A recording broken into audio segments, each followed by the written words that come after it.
catatonic state. Sydney! What's going on?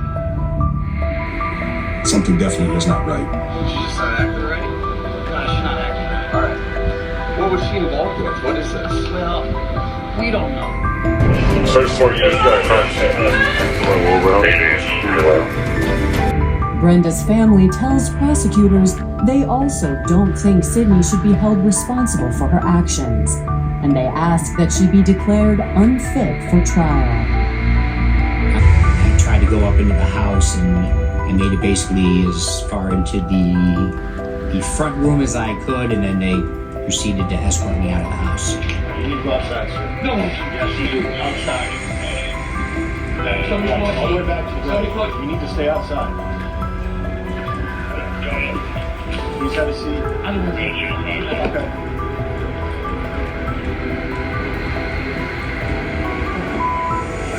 We weren't asking them to let her go scot-free or without any of the analysis by the doctors. She had done to her mom and all the after effects. It's time once again to talk about Sydney Powell and why I believe it's a possibility she could go free. No, I'm not talking about that Sydney Powell related to Trump. No, I'm talking about Sydney Powell, Sydney Nicole Powell of Akron, Ohio. You guys might remember I've been obsessed with this murder case since it happened, March 2020, back when Sydney was a 19-year-old girl failing out of college, and the moment when her mother, Brenda Powell, who was 50 years old then, right when Brenda was going to find out, Sydney brutally murdered her. She used a cast iron skillet and a serrated knife, and it was horrible. Ever since I heard of it, even a few days later, maybe even 2 days after the murder happened, I even drove by their home, as if just driving by their home and staring at the scene of the crime could help me understand why Sydney would do such a thing. And now, more than 4 years later, I'm still wondering why. Who would take out their mother, their so-called best friend, in such a horrible, violent rage just because they were failing out of college? Many people, I'm sure, fail out of college. They get it together, they go on. They don't turn around and enact such a crime on their mother. Well, now Sydney wants to be free, her family wants her to be free, and her lawyers are working on an appeal. So that's what we'll talk about today. You might remember we covered this case a lot last September. There was a very large or a very loud sort of thud sound, like a pounding or a thud, accompanied by a pretty loud scream. The scream might have actually been first, and then the thud. Okay. As I think about it, and then there was sort of an expulsion. The other sound that I heard at that same time, or right after, was sort of an expulsion of air, like the air was knocked out of somebody. Okay. I'd always heard that expression of the air being knocked, having the wind knocked out of you, but I didn't. That's actually what it sounded like. And then several more repeated thuds. I don't know how to describe the sound. No, and that's okay. And you and Mr. Frazier could hear this from the other end of the phone. It was on speakerphone, right? Okay. Yeah. Did you hear any communication during these thuds? Just the screaming.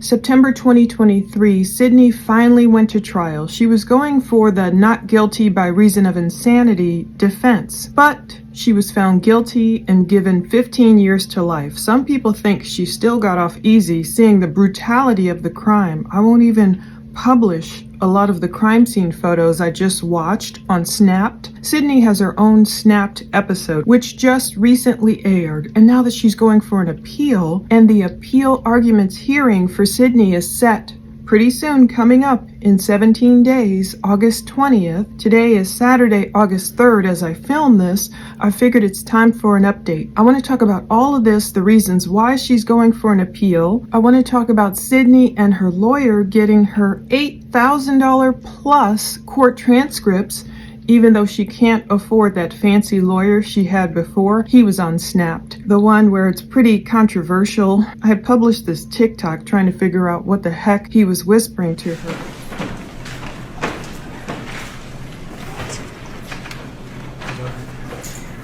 Judge, could we possibly move to the click share on that?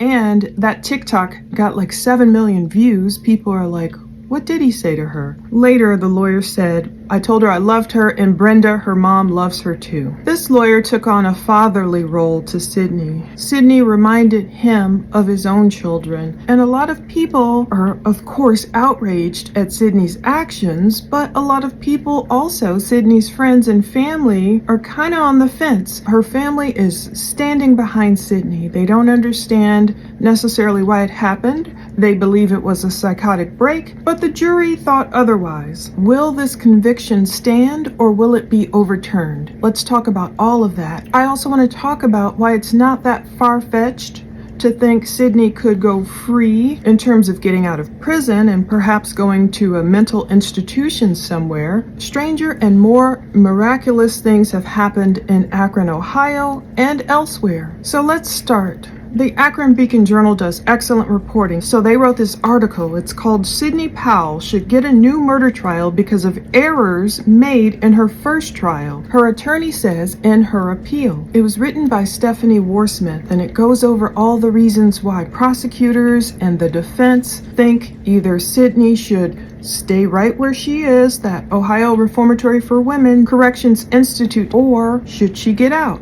Did the jury make a mistake in Sydney's case in not recognizing some type of psychotic insanity, some type of lucid moments where she knew what was going on, sparked by peaks of psychotic behavior, and her mother paying the price during one of those erratic moments of insanity? So again, it all happened March 2020. Akron, Ohio. Sydney had been hiding the fact that she was failing. This was maybe the first time in Sydney's life that she was failing when she went off to college. Freshman year, I think the first semester must have gone okay. At Mount Union College, only about a 45-minute or so drive away from her home in Akron. Maybe her first year was fine. After all, Sydney was an honor student. She went to St. Vincent St. Mary High School, the same one LeBron James went to. She did great for the most part in high school. And then off to college. A lot of times people can experience problems when they go off to college, and Sydney apparently did.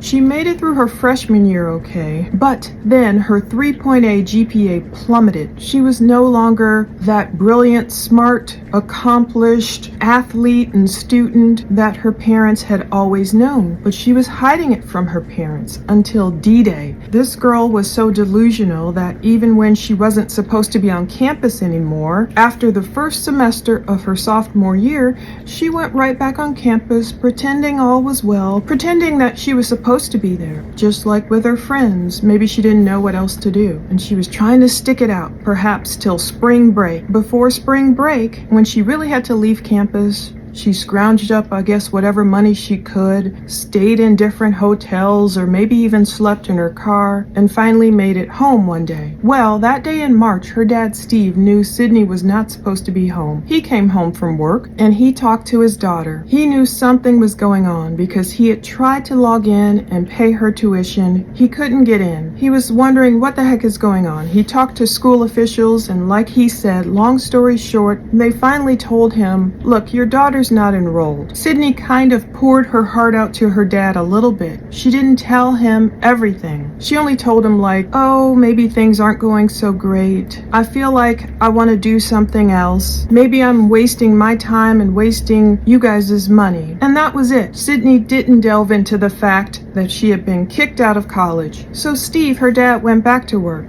Brenda, her mom, who worked at Akron Children's Hospital with all these adolescent patients who had blood disorders or various cancers and the like, she left work to come home and talk to her daughter. She wanted to know what was going on. Well, whatever happened, that conversation allegedly did not go well. Initially, according to Sydney, she remembers the part where it did go well. She says her and her mother, Brenda, hugged right there on the couch. We don't really know everything that was said between Brenda and Sydney, but we do know when it was time for Mount Union to call Brenda and tell her the God's honest truth. Your daughter failed out of college, something in Sydney snapped, and that's the point. We wonder, was it truly psychotic psychosis? Was it truly a schizophrenic moment coming out? She was diagnosed with schizophrenia. Or was it just some evil impulse? The jury believed it was an evil impulse.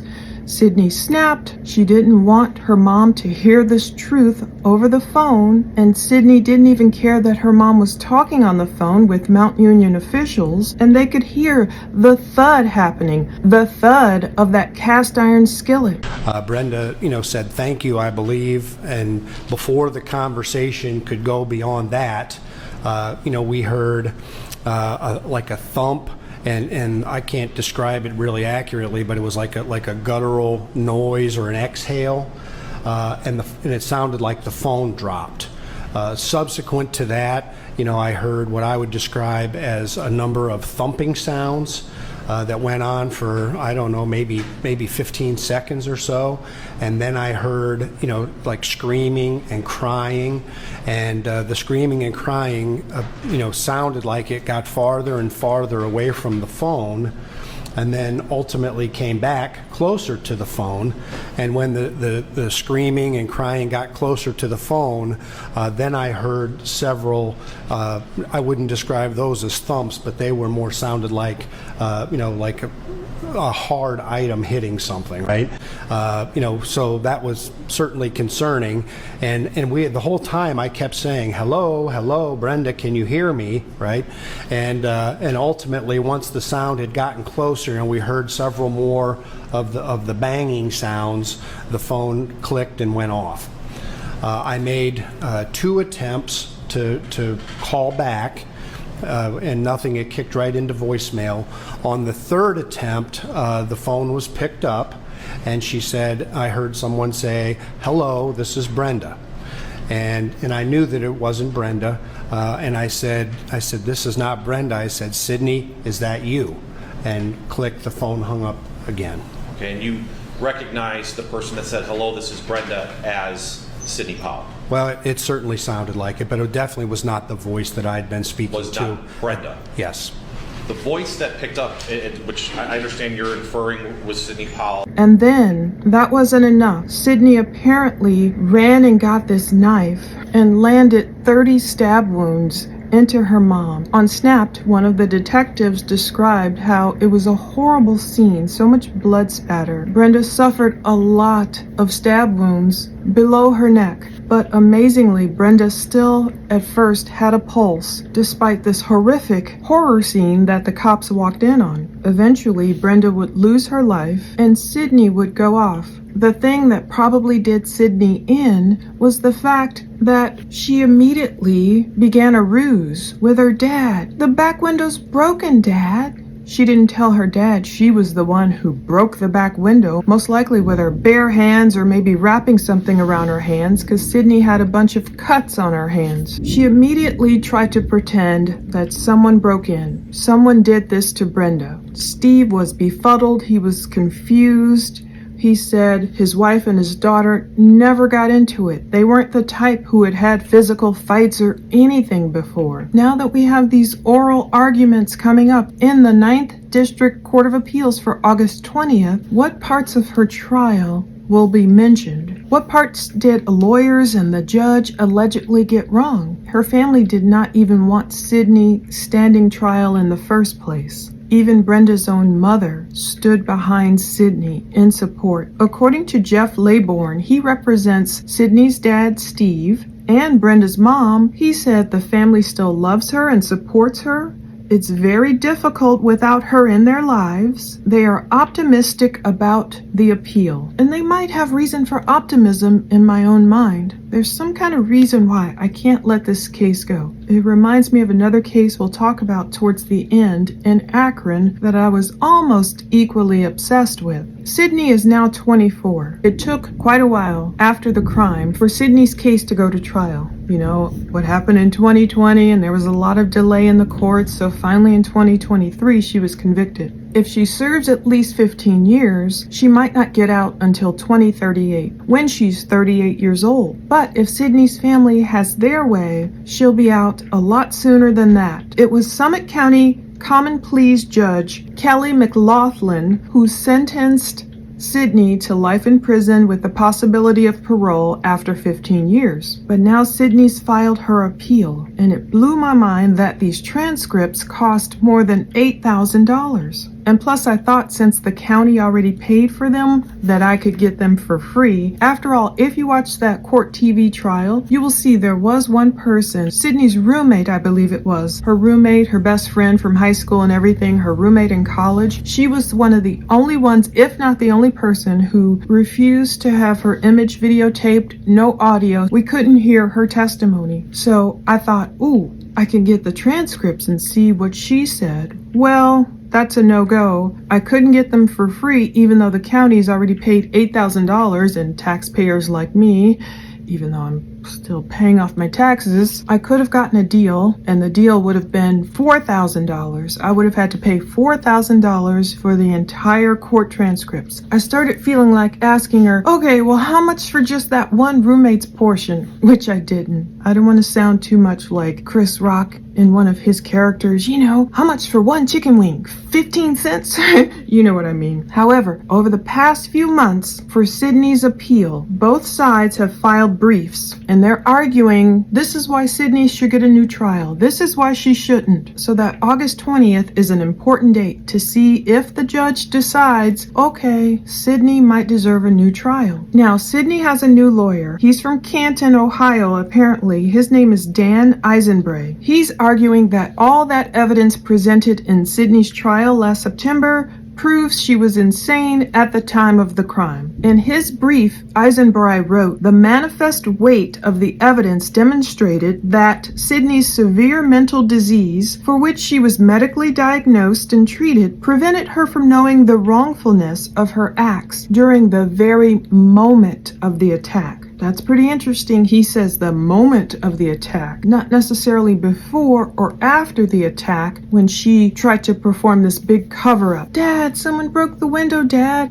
We heard a bang, she told the cops. And get out of the house, she kept repeating. Certain experts believe she truly was catatonic, laying there on the sidewalk, kind of banging her head. But Eisenbray says the jury lost its way when it found otherwise, and justice requires this court to overturn the verdict. So prosecutors would not comment for this Akron Beacon-Journal article because they usually don't talk about pending cases. However, the Beacon-Journal read the briefs. So Assistant Summit County Prosecutor Rick Raley Jr. wrote in his brief that Sydney has avoided directly acknowledging that she murdered her mother and tampered with evidence. The persistent attempt to conceal her acts indicates her knowledge of the wrongfulness at the time of the alleged offenses and currently. That is an interesting argument. He's saying by her just doing all that covering up lets us know that she knew what she had just done was wrong. But others are arguing, no, it's still a momentary, temporary, insane act. Who would brutally kill their own mother, their best friend? It's not like they had this history of contempt with one another. No, Steve called Sydney like Brenda's little mini-me. He said Sydney acted just like her mom. She was just turning into this loving, to be admired type of woman just like her mother. But Sydney's defense attorney begs to differ.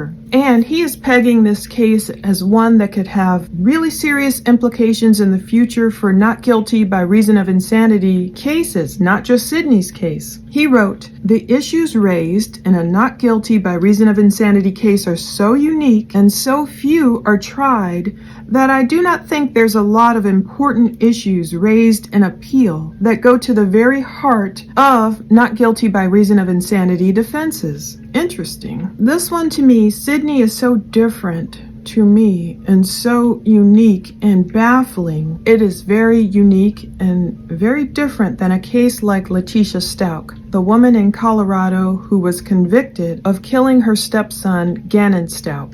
Now, Letitia, when she pretended to be insane, I could see right through her. In all these different interviews, she put on different personalities, Russian accents, and took on all these different Sybil-like personalities as if she had just watched a movie on how to act crazy, how to act like different people. Hers was very paper thin and an obvious act. With Sydney, I don't know. a different jury might think differently. So Brenda's mom is Betsy Brown. That's Sydney's maternal grandmother. And of course her father is Steve. They never wanted this to come to trial. Sydney should consider herself blessed that the Rona time happened and her initial trial was delayed all those years, because she was able to get on medication. Her dad says it stabilized her, or it was her lawyer who said that. She was able to stay with Betsy on this farm somewhere in southern Ohio and just help with the dogs and the horses, and I believe it was more healing for Sydney. But despite her family's wishes, prosecutors of course moved ahead with this trial. It went viral. It's really weird watching just this one kind of small case. It feels like you're watching, or only a handful of people are kind of watching, like, what happened here? And then when the trial comes years later, for it to go international, gain international interest, because other people found it as compelling and perplexing as you do. Despite Sydney's family spending probably all the money they had. First, they put up a huge bond for her. I believe it really was $25,000. She was only in Summit County Jail briefly, then she was involuntarily institutionalized, and then she was able to get out. She was able to spend time on her grandmother's farm. They spent a lot on her defense strategy. They had 3 expert witnesses at least trying to explain to the jury what they believed what was wrong with Sydney's mental state of mind when she committed the crime. There was psychologist James Reardon, a defense witness, and he just claimed Sydney had a psychotic break. There were 3 defense witnesses that were experts, and they talked about Sydney, in fact, being diagnosed with schizophrenia. Some of them kind of touched on what could have been telltale signs of Sydney having problems. Of course, not as extreme as the day she murdered her mother, but potentially maybe hearing things or seeing things, or getting really upset in high school one time when she was so stressed out about taking some test and she said she just couldn't see the numbers. However, a psychologist hired by the prosecutors, she had a great impact. Her name was Sylvia Obradovich. She went against all 3 of those defense experts. She explained how Sydney did not meet the criteria, in her opinion, of insanity during the crime. Sylvia did admit that Sydney does have some mental health issues, like borderline personality traits, malingering, and some kind of unspecified anxiety disorder. So Sydney's attorney, Don Malarchik, he was on Snapped, speaking about Sydney all the time he spent with her, just how crestfallen they all were when Sydney was sentenced. You can see even Sydney's rapid breathing and her anxiety coming out when she learned of her fate. Keep in mind, Powell has been free on bond during this trial. Sentencing is set for next Thursday, September 28th. She faces life in prison. She could get parole eligibility as early as 15 years, but depending on what the judge decides, that minimum could be around 26 years at the most. Here's what supervising prosecutor Brian LaPrenzi told Court TV about that. So while Don is saying, how could Sydney fool all these defense experts, all these psychologists with all these combined decades of experience? However, Assistant Prosecutor Brian Stano said, basically, no, Sydney just killed her mom, Brenda. She didn't want this big secret to get out. She didn't want, I guess, her mom, and by virtue of her mom, then everyone to know, yep, Sydney's a failure. Sydney failed out of college. Was it that? Was Sydney that worried about her reputation that she would just murder her mom, try and make it seem like some intruder broke in and killed her? She had to have known that wouldn't have flown. The cops can easily look at all the evidence and tell that didn't happen. Could it be she was just wishing for that outcome, like other criminals we've seen have wished for that outcome, and then hoped she would have, okay, pay no attention to me getting kicked out of college. Oh no, my mother just got murdered by some random intruder, and so now feel sorry for me because I lost my mom to this horrific crime. I survived it, and that's the reason I'm not in college. Sure, that could have been her diabolical thinking, but Stano said, look, Sydney had to be lucid enough to stop attacking her mom with that cast iron pan, and then presumably, because they see the bloody footprints all over, went to the kitchen kitchen, got a knife, and switched weapons and kept attacking her. When I first heard about this case and I only heard little snippets, I did picture in my mind's eye of Brenda and Sydney standing in their kitchen and her mom getting this call from Mount Union, and I thought, oh, a knife was right there and some kind of fight happened, something happened, and what was it? Was Sydney defending herself? Did her mother attack her? I knew nothing about these facts. But once these facts came out, whoa, Stano said, look, just in the neck multiple times, that is purposeful. That is trying to end someone. Indeed, I think it was the frying pan, the cast iron skillet attack. I don't know where those blows landed. I believe they were near her head. There were so many. And then the knife, I almost feel like something in Sydney was wanting her mother to stop talking, and that's why it was the attack here, which still makes no sense. So jurors could choose between guilty, not guilty, or not guilty by reason of insanity. They decided Sydney is guilty of 2 counts of murder. One that means purposely causing a death, and the other that involves causing a death as the result of a felonious attack, as well as all the evidence tampering she did. Her lawyer is saying there's 4 mistakes that were made in Sydney's trial, and he's saying because of these 4 mistakes, Sydney should get a new trial. First, Sydney's lawyer, during her first trial, he asked the judge to bring on his own witnesses that could rebut the damaging testimony of that expert Sylvia, the defense witness, the defense psychologist. But the judge denied that request.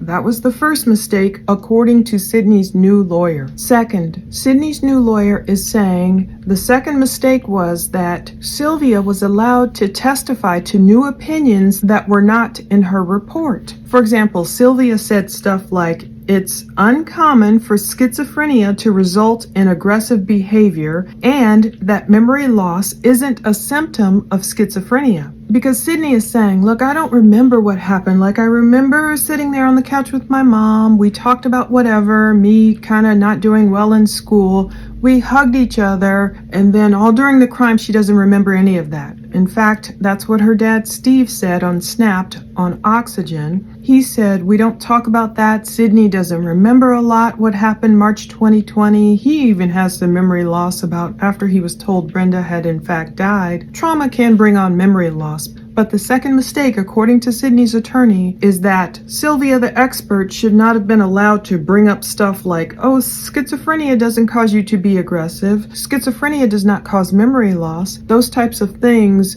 the opinion should have been in her report, not just something she spouted from the witness stand. Sydney's attorney is saying, look, by Sylvia testifying last with no rebuttals allowed, that gave the prosecution, that expert, the last word. That's the last thing the jurors heard. Sylvia was a powerful witness. She was great. So we had these 3 experts for the defense, and then Sylvia followed up for the prosecution, and that's the last thing that was on jurors' minds as they went off to deliberate. However, opponents are saying Sylvia didn't bring anything up that wasn't already covered by the defense experts, so it was fair game for her to mention those things. And there's questions about if Sydney was really trying to cover things up, why didn't she wash the blood off of her, or run away, or something like that? She could have indeed been in a shocked and traumatic state from committing a horrible crime. The third mistake, according to Sydney's new lawyer, prosecutors made statements that were improper during the trial. Sydney's lawyer is claiming the third mistake was that prosecutors mentioned the fact that Sydney only wanted to talk with her lawyers after the murder. So he's saying, oh, that makes it sound like Sydney just wanted to only get with her lawyer and craft a defense. She didn't want to speak with family or anyone else. She just wanted to talk with her lawyer. And a prosecutor indeed said, this NGRI is part of her legal strategy. Again, Sydney's lawyer is saying this is one of the last things jurors heard before they went off deliberating. But again, the other side is saying, look, defense didn't object when they made those statements, and Sydney hasn't shown how did all these statements prejudice a jury against her. The fourth mistake that should get her a new trial, according to Sydney's new lawyer, is all the graphic photos and the testimony should not have been permitted. Now, I don't know if this'll fly. Defense attorneys had asked that these photos and the testimony about actually what happened during Brenda's murder should not be permitted during the trial, but the judge allowed them. Now, I don't blame that judge. Sydney had even wanted, if you look back on my videos and this whole podcast playlist history, you will see that Sydney had even requested a therapy dog to sit at her feet. I love dogs, and I know a lot of dogs can be so comforting and beyond comforting to people who have issues, love their service dogs. There are dogs that are so smart. They can predict when a person's about to have a seizure. They can help the person not harm themselves. Dogs are amazing. But that was a no-go from the beginning, and many people, certain commenters were like, who does Sydney think she is? She wants this therapy dog there in court with her? You know, did her mom have a therapy dog when she was going through the trauma Sydney inflicted upon Brenda? But these crime scene photos were allowed, and I do agree with that. And you'll remember Sydney also did a lot of this. She didn't want to hear it. There were a lot of times Sydney was allowed to leave the courtroom because she didn't want to hear the graphic details of this murder. But a pathologist showed a PowerPoint presentation. They had 9 graphic photos. Of course, we didn't see a lot of this. There was a state forensic expert, and his report included images of blood, blood spatter, blood pooling. It's important to me to show truly what happened to these victims. The jury, in my opinion, has to see this. Like they say, an image is worth 1,000 words. Of course, us out here in the public, we don't need to see that, but the jury, in my opinion, needs to see it. They need to see the horrors of the crime. But Sydney's attorney is saying, look, there was no question about how Brenda died or who killed her. He's saying the testimony and images were, therefore, not relevant and inadmissible. I don't know if he'll win that one. I agree with the judge on that one. In fact, the opposing argument says the Ohio Supreme Court has ruled that prosecutors may offer evidence of the cause of death even if the cause isn't contested. So right now, Sydney's trying to make the most of her time. She's at the Ohio State Reformatory for Women in Marysville. I think she's got it kind of good down there. From what I hear, ORW, and they're doing some kind of reconstruction or whatever, and they have gardens and everything. Not that I'd ever want to spend a day in jail or prison, let me tell you, but I think there's a lot of places that could have been a lot worse. Look at Fox Hill Prison down there in the Bahamas. But they said it's a new reality for her. She's trying to occupy her mind and time. Sydney was not admitted to a small mental health unit at the prison, but she is receiving medication for her mental issues. And of course, her family still supports her. They visit her in prison as often as possible, and they email her quite a bit. Her lawyer says this is an unthinkable tragedy. Steve lost his wife and his daughter. Her brother lost his mother and his sister. I can't even imagine. They are getting through it as a family. So it might take about several months after we watch this August 20th hearing coming up to learn the decision. Now, if she doesn't immediately have her conviction overturned, it could be appealed to a higher court, the Ohio Supreme Court. So her lawyer says we would have to really evaluate the case after the court rules and explore further appellate options. So if she exhausts all of her appeals, she won't have her first parole hearing until July 2038 when she's 38 years old. So yeah, look at these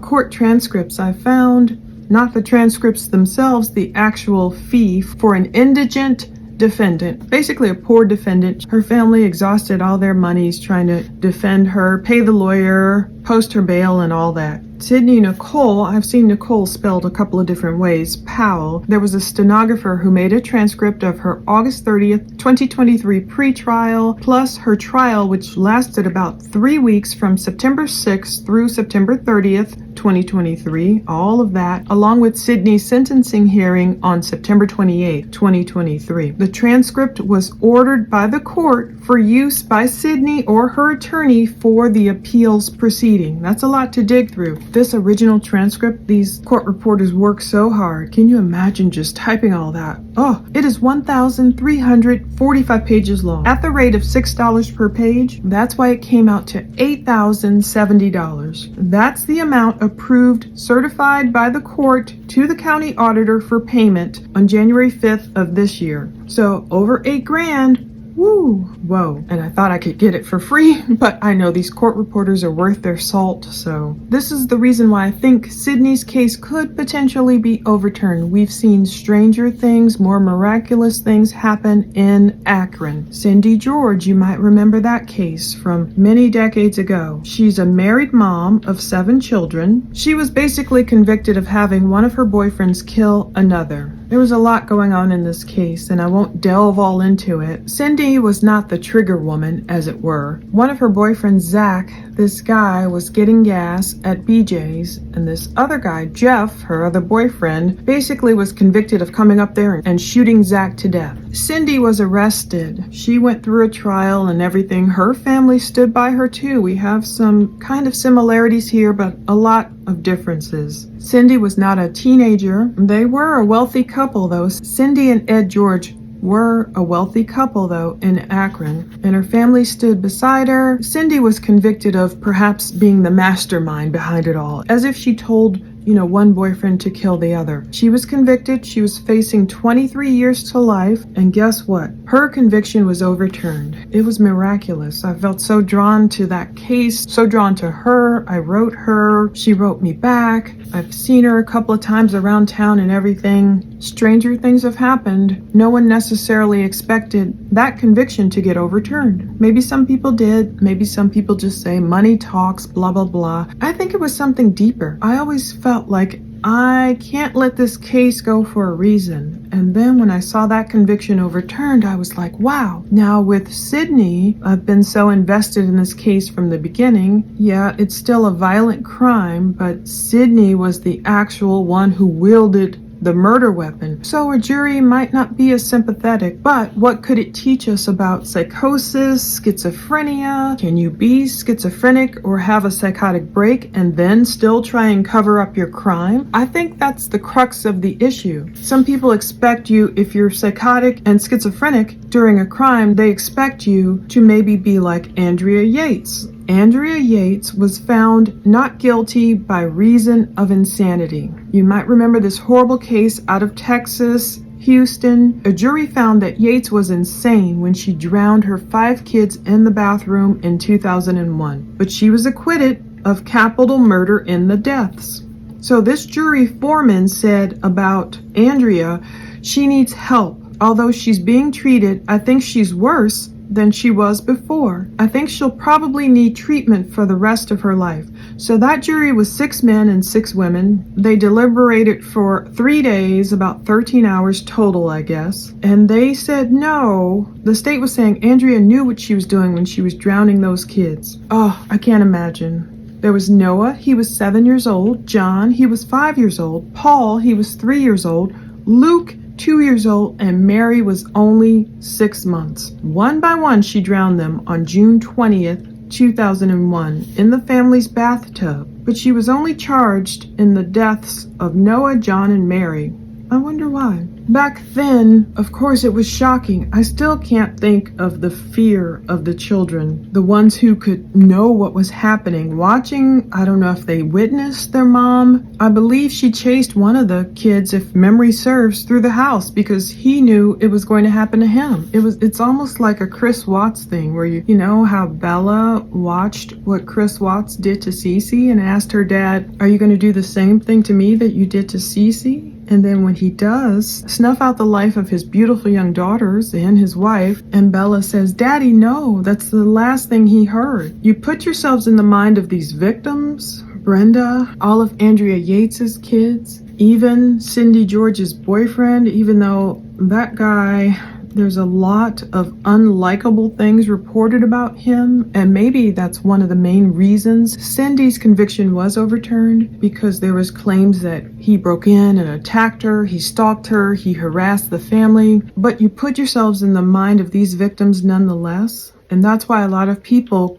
cannot believe when a person gets off by reason of insanity or their conviction is overturned. People want justice. Sometimes they want vengeance. In Sydney's case, the way her family stands so behind her, and even Steve is saying he feels like, Brenda's by his side, like pushing this case forward. It makes you wonder what a jury will decide. Either way, I hope we learn a lot more about mental health issues and what all it entails. It just makes no sense. And I'm really just onto this case and just can't let it go. And I don't really know what God's exact will is for Sydney's life, but I want to keep watching. And I do pray for this family, all these families. Luke 21:34. Be on guard so that your hearts are not weighed down and depressed with the giddiness of debauchery and the nausea of self-indulgence and the worldly worries of life. And then that day when the Messiah returns will not come on you suddenly like a trap. Thank you for watching all this. Sydney's case was fascinating. I just feel so connected. By no means am I excusing what she did to her beautiful, lovely mother. I mean, her mother's coworker had been messaging me for years about updates to this case. People loved Brenda. She was a very positive, just role model in this world, and she shouldn't have been taken away. But even after all these years, I still don't understand why she was taken away. You know, some people might call Sydney just the selfish brat. It's got to be deeper than that. And that's why I'm so intrigued. What was it? What truly happened? And what does Sydney think now about all of it? Maybe once she goes through all her appeals, whether her conviction is overturned or it's not, maybe one day we can learn more. Maybe one day I can write her or talk to her about what she actually remembers. Has she come to terms with her grief and her guilt? And what is God telling her? There's still so much. There's just some missing pieces to this puzzle, and maybe that's why I can't let it go. I feel like we just don't know everything, whether it's just the mental health component or if there's something else that hasn't been brought out. I hope we learn it. But again, God's will be done in cases like this. Just like sometimes I see Cindy walking around, maybe one day I'll see Sydney walking around. Maybe not free, but like Andrea Yates, who has a lot of freedom in her mental health facility. Even when it was time for Andrea to get out or the potential of getting out, she recognized, no, I'm not ready. I need to stay here where I'm getting treatment, and that's it. Not everyone is like a Letitia Stout or a Susan Smith type of evil you can see through. There are people where you kind of wonder what really happened. Thank you for watching all this. Stay tuned for the next case and take care.